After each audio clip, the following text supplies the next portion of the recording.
Hello, my name is Janice. I find myself isolated, so I'm here to share my story in hopes of finding some understanding. My husband, Raymond, has become someone I hardly recognize, a person whose presence fills me with dread. I often envy couples who are happy, bonded with their soulmates, living the life I once dreamed I'd have with Raymond. But our reality turned out much different than I had hoped. Our marriage began on a strong foundation. Raymond and I both held steady jobs, and our relationship was full of promise. Yet soon after our wedding, everything changed. Without any prior discussion, Raymond quit his job, explaining that his work was causing him depression and burnout.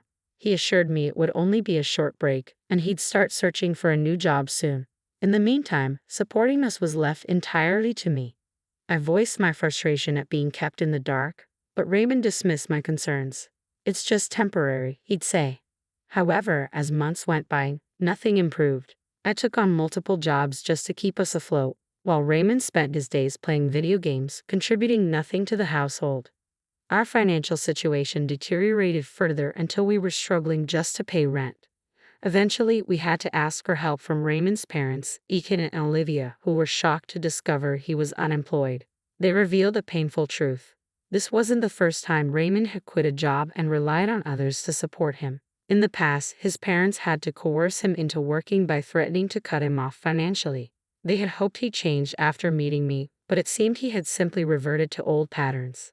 Ethan and Olivia expressed doubts about Raymond's claims of depression, suspecting he might be manipulating the situation to avoid responsibility. Hearing this was a blow. I had always known Raymond to be hardworking and reliable, but now I saw another side of him. His parents sternly urged him to get a job and stop burdening me, emphasizing that I deserved a partner who would support me, not exploit me. Raymond promised he'd make an effort, but doubt lingered. Hoping things would change, I kept silent about Raymond's continued unemployment, motivated by my love for him and the desire to avoid adding pressure. But he continued to deceive even his parents about having a job, leaving the financial burden squarely on my shoulders. Despite my efforts, our situation only worsened, and Raymond's resentment grew each month when I struggled to make ends meet. He even forbade me from taking any days off, insisting I work constantly. Exhausted and feeling more isolated as he discouraged me from seeing friends, I pushed myself to the brink. Finally, one day, I couldn't go on. I decided to take a day off work to rest. When Raymond noticed I was home, he angrily demanded to know why I wasn't working. I explained that I needed a break, but he exploded, saying I had no right to take time off. I confronted him about the unfairness of it all, that I was the only one working while he did nothing. Unable to handle the situation, I left the house in tears, desperate for a moment of peace. I wandered through the city, just window shopping with the little money I had left. My savings were almost gone, depleted by the year I'd spent supporting us. Returning home that evening, I was met with an unexpected shock. The door was bolted from the inside. When I knocked, Raymond refused to let me in, accusing me of disrespect and saying I needed to learn a lesson. Stunned, I found myself standing outside in the freezing cold, realizing the depth of the situation I was trapped in. For taking one day off work, I had been locked out of my own home by the man I once loved. Raymond's reaction was harsher than I could have ever anticipated. When I returned home, he locked me out as punishment and ignored all my attempts to communicate. "Knock all you want, Janice," he said coldly. "I'm not letting you in. Consider this a lesson." Then he fell silent, leaving me standing outside, shivering in the cold. At first, I waited, hoping he might calm down and let me in, but as the hours dragged on, the painful reality of his abusive behavior became undeniable. Alone and isolated, with friends too far away and family even further, I was left without shelter as the night grew colder. Eventually, I had no choice but to seek help from the only people I thought might understand: Raymond's parents. Still shaking from the cold, I drove to their house. When Ethan, my father-in-law, opened the door, his face shifted quickly from surprise to concern. Through tears, I explained that Raymond had locked me out because I'd taken a single day off from my jobs to recover from exhaustion. I had only gone window shopping, a brief escape from my relentless routine, because I couldn't afford to spend anything.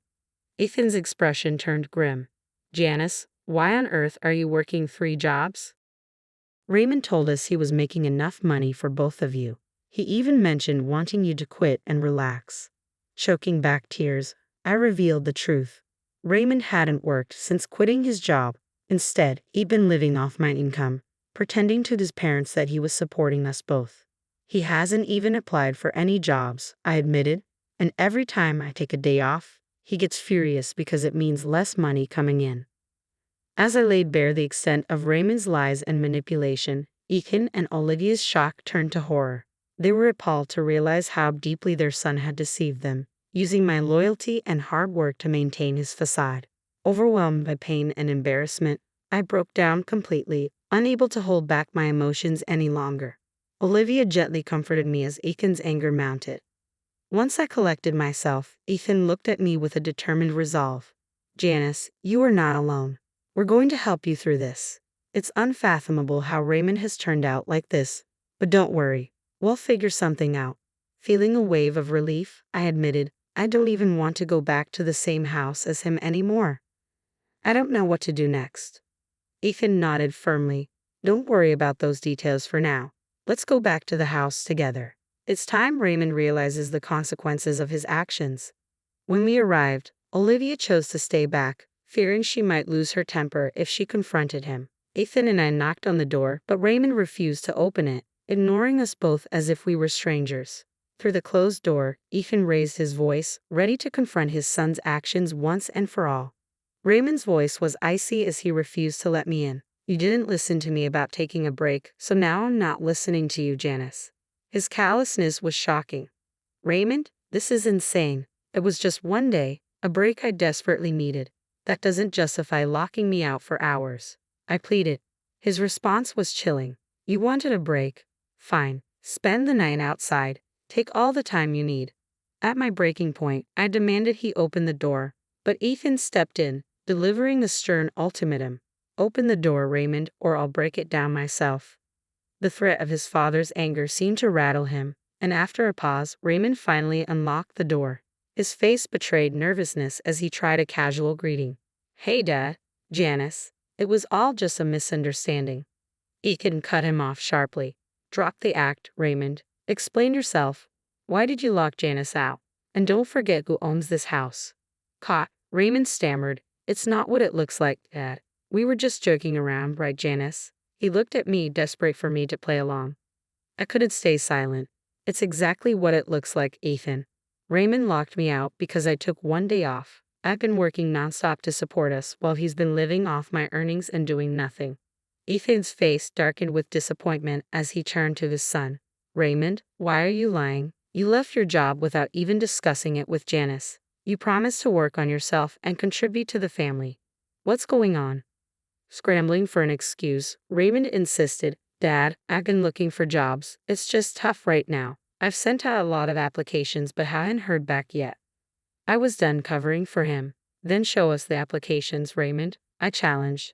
Let's see the proof if you're telling the truth.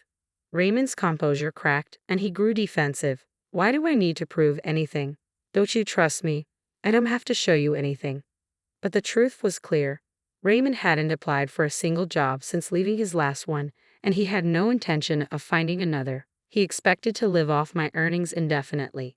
Ethan, he hasn't sent out any applications, I said firmly. There was even a vacancy at my office, and I suggested he apply. He yelled at me for suggesting it, refusing to make any effort. Ethan's frustration with his son was palpable.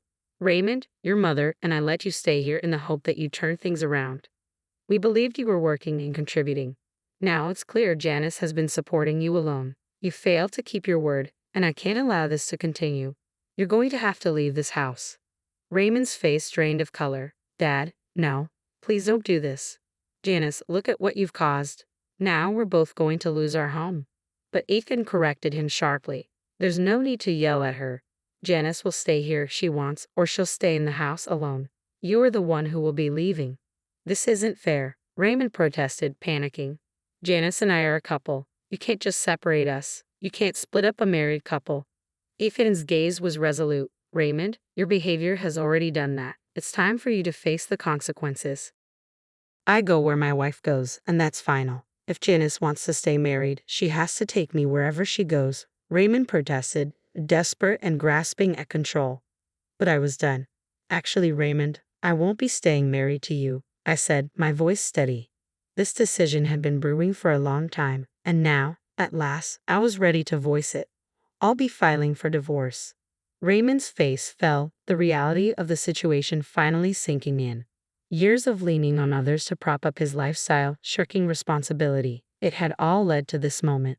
But rather than accepting it, he tried one last plea. Janice, please, you're not really going to throw away our years together over one mistake, are you? I know I shouldn't have locked you out, but it's too late, Raymond. I replied, exhausted. His actions had consequences, and both his parents and I were united in our resolve. The time had come for him to be accountable, and there was no escaping it now. Look, Janice, it was just one day. We can sort this out, he pleaded, trying to downplay his behavior. Let's talk this through. I'll apply for jobs tomorrow, I swear. We can even start therapy. I shook my head. I know you, Raymond. You won't follow through. You've dismissed every suggestion and shown me nothing but disrespect for the past year. If I give in now, you'll just fall back into the same habits. Turning to his father, Raymond tried to rally support. Dad, please, help me. I'm willing to change, but she won't even give me a chance. Ethan's face was set, resolute. Ray, Janice is making the right decision. You can't keep her here against her will. I don't want her wasting another moment on someone who treats her like this. Then, turning to me, he added, Janice, you're welcome to stay at our place while Raymond moves out. I'll be here while you gather your things. Grateful for the offer, I quickly went upstairs, packed, and returned. Raymond attempted to block my way, but Ethan's stern warning that he'd call the police forced him aside. At Ethan and Olivia's home, Olivia embraced me the moment I walked in. The warmth of her welcome brought tears to my eyes. It had been so long since I felt genuine support. You can stay as long as you need to, Janice, she assured me. In the following days, I made plans carefully. I delayed filing for divorce just a little while longer, hoping that Raymond would find some semblance of self-sufficiency and lessen the chance of needing alimony. I transferred half of our joint account to my own and stopped contributing to it, cutting off the financial support he had come to rely on. Raymond, meanwhile, tried showing up repeatedly at his parents' home, pleading for forgiveness. For once, even Olivia voiced her disappointment openly, criticizing him for his failures. This stand wasn't just about ending our marriage, it was about reclaiming my dignity and setting boundaries Raymond had ignored for far too long. Olivia, with uncharacteristic sternness, chastised Raymond, calling him out for the man he'd become. His tearful apologies were, in a way, a small vindication after the years I'd spent quietly suffering. Over the next month, Raymond was forced to leave his parents' home despite nearly pushing them to call the police to make it happen. He seemed truly baffled that his own family was serious about the eviction. Once he moved out, he began couch surfing, but friends quickly tired of his behavior and excuses. Unable to find stable work due to his reputation and poor work ethic, he eventually secured a low-paying job, just enough to scrape by. As soon as he had settled somewhere, I moved forward with the divorce. It was straightforward. Raymond had no means to hire a lawyer and ultimately resigned himself to it. Thankfully, we had no significant income disparity, so there were no alimony obligations. With that burden lifted, I left one of my jobs, and Ethan and Olivia's generosity allowed me to stay with them as I started rebuilding my savings. Our divorce concluded without drawn-out conflict, partly because neither of us had the resources or the desire to prolong it. Although Raymond apologized repeatedly, I couldn't find it in myself to forgive him. I've since moved into a modest 3-bedroom apartment with a roommate, and I'm beginning to find my footing again. Ethan and Olivia remain a constant source of support, welcoming me to their lives in a way they never had with their own son. For them, too, forgiveness seems out of reach, and it's clear their relationship with Raymond may never recover. This new chapter is one of healing and rediscovery, surrounded by people who truly care for me. For the first time in years, I feel I'm building a life of my own, free from the shadows of the past.